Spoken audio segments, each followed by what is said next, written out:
നിങ്ങൾ തെരഞ്ഞെടുക്കപ്പെട്ട മുഖ്യമന്ത്രിയാണ്, ജനങ്ങൾ തെരഞ്ഞെടുത്ത്. നിങ്ങൾക്ക് തോന്നി നിങ്ങൾ മഹാരാജാവാണെന്ന് തോന്നുന്നു. നിങ്ങളോട് ഞങ്ങൾ പറയുന്നു, നിങ്ങൾ മഹാരാജാവല്ല, നിങ്ങൾ കേരളത്തിന്റെ മുഖ്യമന്ത്രിയാണ്. I am on my legs. Yes, You have no right to intervene.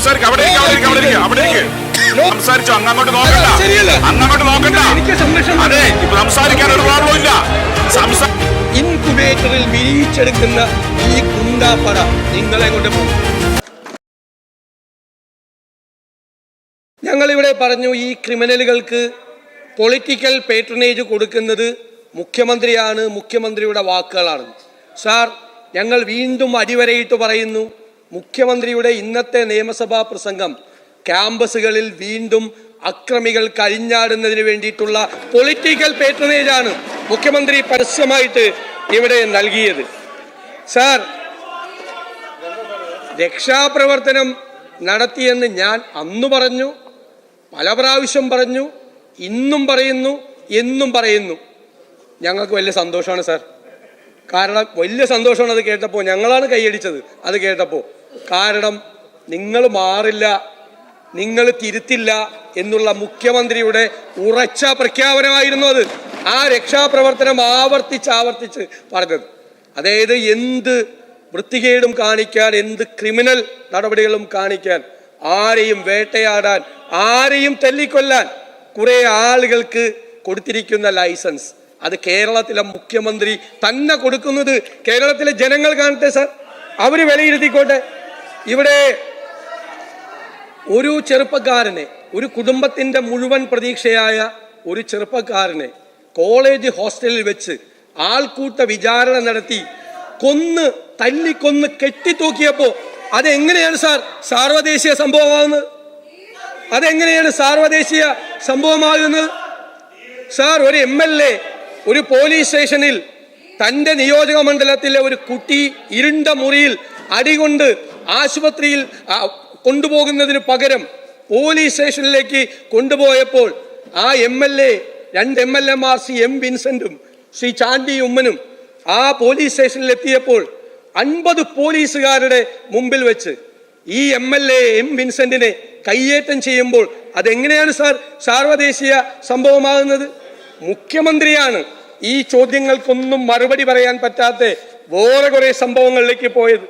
Sir, ഞങ്ങളുടെ ചോദ്യം, ഒരു ഇരുണ്ട മുറിയിൽ കൊണ്ടുപോയി ഒരു വിദ്യാർത്ഥി നേതാവിനെ ക്രൂരമായി മർദ്ദിക്കുന്നു, കസേരയിൽ ഇരുത്തി വിചാരണ നടത്തി. ഈ സിദ്ധാർത്ഥിന്റെ സംഭവം ഉണ്ടായിട്ട് പോലും സാർ ഞങ്ങൾ വിചാരിച്ചത് ഈ സിദ്ധാർത്ഥിന്റെ സാർ ഇങ്ങനെ തടസ്സപ്പെടുത്തുന്നു. സാർ, ഈ സിദ്ധാർത്ഥിന്റെ സംഭവം ഉണ്ടായപ്പോൾ സാർ അത് ഇനി കേരളത്തിൽ അത്തരം ഒരു സംഭവം ആവർത്തിക്കില്ല എന്നാണ് കേരളത്തിന്റെ മനസാക്ഷി കരുതിയത്. സാർ, വീണ്ടും അതിൻ്റെ വേദന മാറുന്നതിന് മുമ്പ് വീണ്ടും ഒരു ചെറുപ്പക്കാരനെ കസേരയിലിരുത്തി ആൾക്കൂട്ട വിചാരണ നടത്തി അവൻ്റെ തല കമ്പിയിലിടിപ്പിച്ച് അവനെ ഷൂ വെച്ച് ചവിട്ടിക്കൂട്ടി ക്രൂരമായി മർദ്ദിച്ചു. ആ ശ്വാസം മുട്ടി പിടയുന്ന സമയത്ത് ഞാൻ സിദ്ധാർത്ഥിനെ ഓർത്തുപോയി എന്നാണ് സാൻജോസ് പറഞ്ഞത്. സാർ, ആരാണ് സാർ ഈ ലൈസൻസ് ഒരു ക്യാമ്പസിലെ ഹോസ്റ്റലിലെ ഇരുണ്ട മുറിയിൽ കൊണ്ടുപോയി ഇതുപോലെ ക്രൂര കൃത്യം ചെയ്യാൻ സാർ ആരാണ് അനുവാദം കൊടുത്തിട്ടുള്ളത്? സാർ, എന്നിട്ട് ആ കുട്ടിയെ ആശുപത്രിയിൽ കൊണ്ടുപോകുന്നതിന് പകരം എന്തിനാണ് സാർ പോലീസ് സ്റ്റേഷനിൽ കൊണ്ടുപോയത്? അവനെ ആശുപത്രിയിൽ കൊണ്ടുപോകണം എന്നാവശ്യപ്പെട്ടുകൊണ്ടാണ് ഞങ്ങളുടെ കുട്ടികൾ അവിടെ ധർണയിരുന്നത്, അവനെ ആശുപത്രിയിൽ കൊണ്ടുപോകാൻ വേണ്ടി. സാർ, അവിടെ എന്തിനാണ് സാർ വീണ്ടും SFIക്കാർ വന്നത്? പോലീസ് സ്റ്റേഷന്റെ മുമ്പിൽ വീണ്ടും എന്തിനാണ് സാർ SFIക്കാർ വന്നത്? അപ്പൊ ഇവരിങ്ങനെ നടക്കുകയാണ് സാർ. ഇവരെ ആശുപത്രിയിൽ കൊണ്ടുപോയി വെളുപ്പാങ്കാലത്ത് 5 മണിക്ക് മെഡിക്കൽ കോളേജ് ആശുപത്രിയിൽ വെച്ച് അവരെ വീണ്ടും ക്രൂരമായി മറ്റു കുട്ടികളെ മർദ്ദിച്ചു, ഇവരുടെ കൂടെ ഉണ്ടായിരുന്നത്. അപ്പോൾ ഹോസ്റ്റലിൽ, പോലീസ് സ്റ്റേഷന്റെ മുന്നിൽ, വീണ്ടും മെഡിക്കൽ കോളേജ് ആശുപത്രിയിൽ ഈ ക്രിമിനലുകൾ ഇങ്ങനെ പുറകെ നടന്നു ഇവരെ ഇങ്ങനെ ഉപദ്രവിച്ച സംഭവത്തെക്കുറിച്ചാണ് ഒരു മുഖ്യമന്ത്രി നിയമസഭയിൽ ഇങ്ങനെ മറുപടി പറഞ്ഞത്. സർ, ഇവിടെ ഇത് നിങ്ങളുടെ നെറികെട്ട രാഷ്ട്രീയത്തിൻ്റെ ഇൻകുബേറ്ററിൽ വിരിയിച്ചെടുക്കുന്ന ഈ ഗുണ്ടാപ്പട നിങ്ങളെ കൊണ്ടേ പോവുള്ളൂ, ഒരു സംശയവും വേണ്ട, നിങ്ങളെ കൊണ്ടേ പോവുള്ളൂ. സാർ, ഇവിടെ മുഖ്യമന്ത്രി കുറെ കാര്യം പറഞ്ഞല്ലോ, എനിക്കതിന് മറുപടി പറയണമല്ലോ. സാർ, ഇവിടെ അലിഖിത നിയമവാഴ്ചയാണ്, പ്രാകൃത ശിക്ഷാരീതിയാണ്. സിദ്ധാർത്ഥിന്റെ കേസിൽ പോലീസ് കൊടുത്ത റിമാൻഡ് റിപ്പോർട്ട് ഹോസ്റ്റലിൽ അലിഖിതമായ നിയമവാഴ്ചയാണെന്നാണ്. എന്തും ചെയ്യാം, പ്രാകൃതമായ ശിക്ഷാ നടപടികളാണെന്നാണ്. എന്നിട്ടാണ് ന്യായീകരിക്കുന്നത്. നിങ്ങളുടെ പോലീസാ റിമാൻഡ് റിപ്പോർട്ടിൽ സാർ എഴുതി കൊടുത്തത്. സാർ, ഇവിടെ കഴിഞ്ഞ ദിവസം കൊയിലാണ്ടിയിലെ ഗുരുദേവ കോളേജിൽ പ്രിൻസിപ്പലിന്റെ മുഖത്തല്ലടിച്ച്, എന്നിട്ട് ഒരു SFI ഏരിയ സെക്രട്ടറി പ്രസംഗിക്കുകയല്ലേ. സാർ എന്റെ പ്രസംഗം തടസ്സപ്പെടുത്താൻ പറ്റില്ല. ഞാൻ ഈൽഡ് ചെയ്യുന്നില്ല. സാർ, കഴിഞ്ഞ ദിവസം SFIയുടെ ഏരിയ സെക്രട്ടറി പ്രസംഗിച്ചെന്താ സാർ? അയാളുടെ 2 കാല് കൊത്തിയെടുക്കും. ആരുടെ? പ്രിൻസിപ്പലിന്റെ.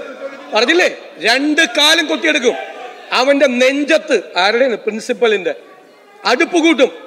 അവിടെയുള്ള അധ്യാപകരെ കൊണ്ടുപോകാൻ ഈ പോലീസിന് മതിയാവില്ല 2 ആംബുലൻസ്. നിങ്ങളുടെ പോലീസ് നോക്കിയാ പറഞ്ഞത്. ഈ പോലീസ് മതിയാവില്ല, 2 ആംബുലൻസ് കൂടി കൊണ്ടുവരുത്തി വരും. അത് കാല് വെട്ടിക്കളയുന്ന അധ്യാപകരെ ആശുപത്രിയിൽ എത്തിക്കുക. സാർ, ഇത് കേരളമാണോ? Sir, you please. I am on my legs. Yes, you have no right. Please. No right to intervene. No right. I am on my legs. ഞങ്ങൾ പറഞ്ഞു, തിരുവനന്തപുരം ലോ കോളേജിലെ സംഭവം ഞാൻ ഇവിടെ അവതരിപ്പിച്ചു.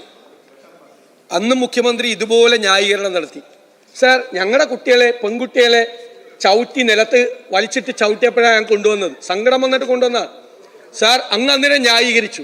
പിറ്റേ മാസം 21 അധ്യാപകരെ, 16 അധ്യാപികമാരുൾപ്പെടെയുള്ളവരെ, 21 അധ്യാപകരെ ഇരുണ്ട മുറിയിൽ പൂട്ടിയിട്ട് ലൈറ്റ് ഓഫ് ചെയ്തു. പുറത്തിറങ്ങാൻ ശ്രമിച്ച അധ്യാപികയുടെ കൈ തിരിച്ചു പിടിച്ചു. സാർ, ഒരു കോളേജിൽ പ്രിൻസിപ്പൽ ഇറങ്ങിയപ്പോൾ അവർക്ക് പ്രതീകാത്മകമായി ശവപ്പെട്ടി ഒരുക്കി കൊടുത്തു. വേറൊരു പ്രിൻസിപ്പലിന് ആദരാഞ്ജലികൾ അർപ്പിച്ചു. കേട്ടോളം, ഇവിടെ സംഘപരിവാറിന്റെ കാര്യം ബഹുമാനപ്പെട്ട മുഖ്യമന്ത്രി പറഞ്ഞല്ലോ. നിങ്ങളുടെ കൂടെ, നിങ്ങളുടെ അധ്യാപക സംഘടനയിൽ 29 വർഷം പ്രവർത്തിച്ച ആ പ്രിൻസിപ്പലാണ് ഇപ്പൊ ആലത്തൂരിൽ BJPയുടെ സ്ഥാനാർത്ഥിയായി നിന്ന്. നിങ്ങൾ കൊടുത്താണ് അവരെ. അവിടെ ഇരിക്കുക. അദ്ദേഹം പറയട്ടെ. ഞാൻ പറഞ്ഞിട്ടേ പോവുള്ളൂ. മുഴുവൻ പറഞ്ഞിട്ടേ ഞാൻ പോവുള്ളൂ. 9 മിനിറ്റ്.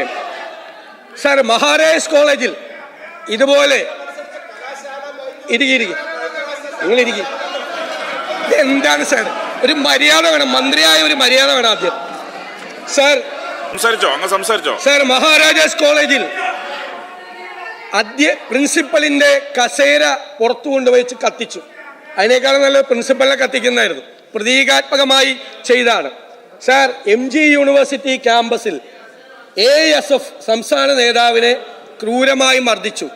SFI നേതാക്കൾ പറഞ്ഞ വാക്കുകൾ എനിക്കിവിടെ പറയാൻ പറ്റില്ല, അൺപാർലമെന്ററിയാണ്. സാർ, നവയുഗം ജനയുഗം എഴുതിയെന്താ? ഫാസിസ്റ്റ് കഴുകൻ കൂട്ടങ്ങളെന്നാണ്. മുഖ്യമന്ത്രി ഇപ്പോൾ ന്യായീകരിച്ച ഈ വിദ്യാർത്ഥി സംഘടനയെ കുറിച്ച് റവന്യൂ മന്ത്രിയുടെ പത്രമായ ജനയുഗം എഴുതിയത് ഫാസിസ്റ്റ് കഴുകൻ കൂട്ടങ്ങളെന്നാണ്. പിന്നെ രാഹുൽ ഗാന്ധിയുടെ ഓഫീസിലെ ഗാന്ധി ചിത്രം തകർത്തു. ഈ SFIക്കാര് രാഹുൽ ഗാന്ധിയുടെ ഓഫീസ് അടിച്ചു തകർത്തത് ആ പോയ പോക്കിൽ ഗാന്ധിയുടെ ചിത്രത്തിന് മാലയിടാൻ വേണ്ടി പോയതാണോ? ആണോ പോയത്? നിങ്ങൾ